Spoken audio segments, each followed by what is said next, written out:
कि क्या ये चेक का जो केस है सीधा कोर्ट में दायर किया जाएगा या उससे पहले कोई नोटिस देना होगा। अगर कोई नोटिस देना होगा तो क्या उसके लिए कुछ समय सीमा कानूनन निर्धारित की जा चुकी है। उस नोटिस के जवाब का कितने दिन तक इंतजार किया जा सकता है। क्या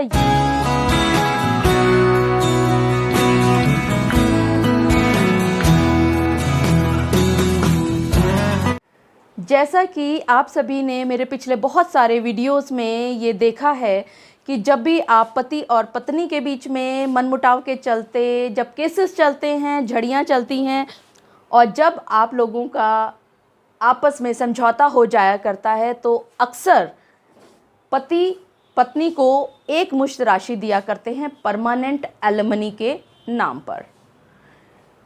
ये पैसा अगर कैश में या डीडी के ज़रिए दे दिया गया तो कोई तकलीफ़ की बात नहीं, लेकिन हाँ अगर ये पैसा चेक के द्वारा दिया जाता है तो कभी कभी आपको परेशानी का सामना करना पड़ सकता है। मेरे एक सब्सक्राइबर ने मुझसे एक सवाल पूछा कि उनके पति ने उनको चेक दिया था प्रेजेंट, पास्ट और परमानेंट एलिमनी के नाम पर, लेकिन जब उन्होंने उस चेक को प्रेजेंट किया अपने बैंक में तो वो चेक हो गया डिसऑनर। जी हाँ, आप सभी ने बिल्कुल ठीक समझा। आज के इस वीडियो में मैं आप सभी के साथ इन्हीं सब छोटी छोटी बातों पर चर्चा करने वाली हूँ कि अगर ऐसी ही स्थिति आपके सामने आन पड़े तो ऐसी स्थिति में आप क्या कीजिएगा।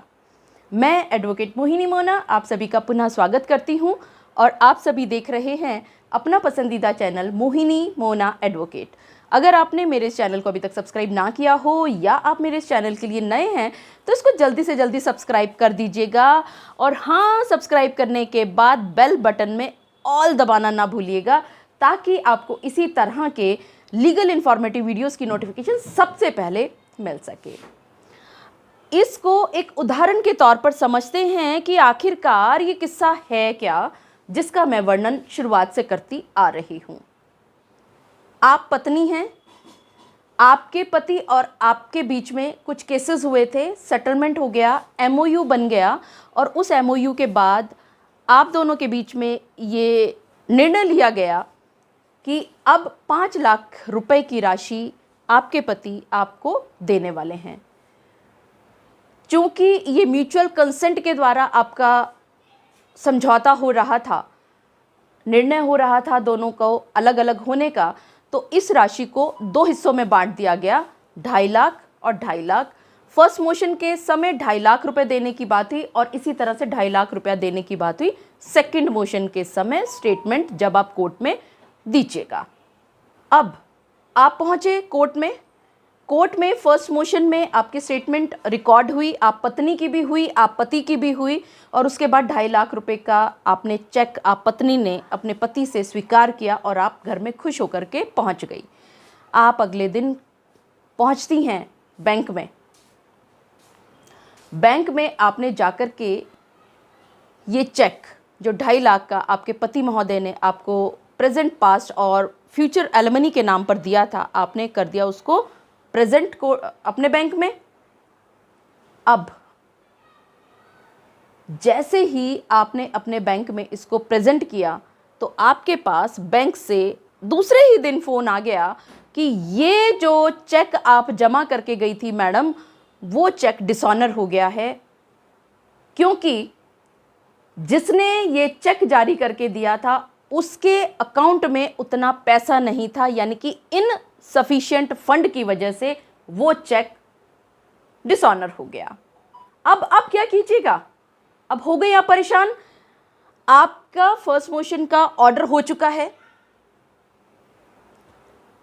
लेकिन जो पैसा आपको मिलना चाहिए था वो ना तो आपके पति ने जानबूझ करके कैश दिया आपको, ना आपके पति ने आपको डीडी के जरिए दिया, बल्कि उन्होंने बहुत चालबाजी से चेक के जरिए दे दिया।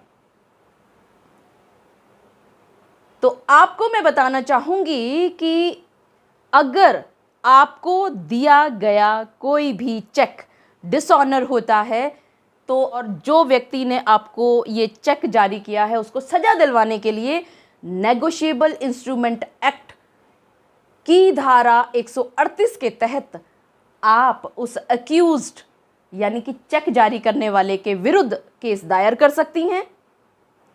और चेक का केस कोर्ट में जाने के बाद अगर आप सारी चीज़ों को साबित कर पाती हैं तो आपको ये जान के बहुत खुशी होगी कि आप उस अक्यूज को 2 साल तक की सज़ा दिलवा सकती हैं और साथ ही साथ जो चेक की राशि है उससे डबल अमाउंट तक का भी ऑर्डर आप कोर्ट से ले सकती हैं। तो है ना बहुत मज़ेदार बात। खैर, इस बात को बताने से पहले एक बात और बताना चाहूँगी कि आपके पति ने जो आपको चेक दिया वो 2 तरह के हो सकते हैं। एक तो बेयरर चेक, यानी कि आपका नाम लिख दिया उसमें, आपका नाम है सुशीला, आप रहती हैं मुंबई में, आपके पति रहते हैं दिल्ली में अमित। तो आप सुशीला उठ करके गई और आपने दिल्ली में जहाँ पर उनका बैंक स्थित था वहाँ पर पहुँच करके आपने चेक को प्रेजेंट किया। लेकिन प्रेजेंट जैसे ही आपने किया तो चेक डिसऑनर हो गया। जैसा मैंने शुरू में बताया, उनके अकाउंट में पैसा था नहीं और इनसफिशिएंट फंड के ग्राउंड पर वो चेक वापसी हो गया।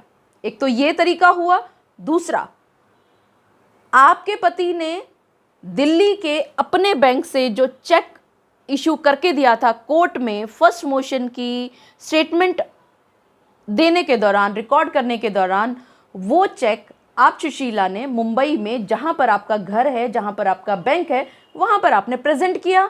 और प्रेजेंट करने के बाद दूसरे ही दिन आपके पास फ़ोन आ जाता है बैंक से, हेलो मैडम, आपने जो चेक ये जमा किया था, आप प्लीज़ बैंक में आइए और अपना ये चेक लेकर के आप जा सकते हैं, क्योंकि जो चेक आपने अमित के नाम का 2.5 लाख का दिया था वो चेक डिसऑनर हो गया है due to such and such funds. Both the things are same. लेकिन यहाँ पर एक पेचीदगी भरा प्रश्न ज़रूर खड़ा होता है कि आखिरकार ये जो केस है ये कहाँ किया जा सकता है। क्या ये केस दिल्ली में किया जाएगा या ये केस मुंबई में किया जाएगा? अगर ये केस मुंबई में किया जाएगा तो कब और क्यों? और अगर ये केस दिल्ली में किया जाएगा तो कब और क्यों? आज मैं अपना ये वीडियो यहीं पर समाप्त कर रही हूँ, एक सवाल आप सभी के लिए छोड़ते हुए कि आप मुझे नीचे कमेंट बॉक्स में लिख के ज़रूर ये बात बताएं कि इन दोनों उदाहरणों में, एक तो सेल्फ का चेक जो कि मैं सुशीला गई दिल्ली में और वहाँ पर चेक डिसऑनर हुआ, तो ये केस कहाँ पर फाइल होगा?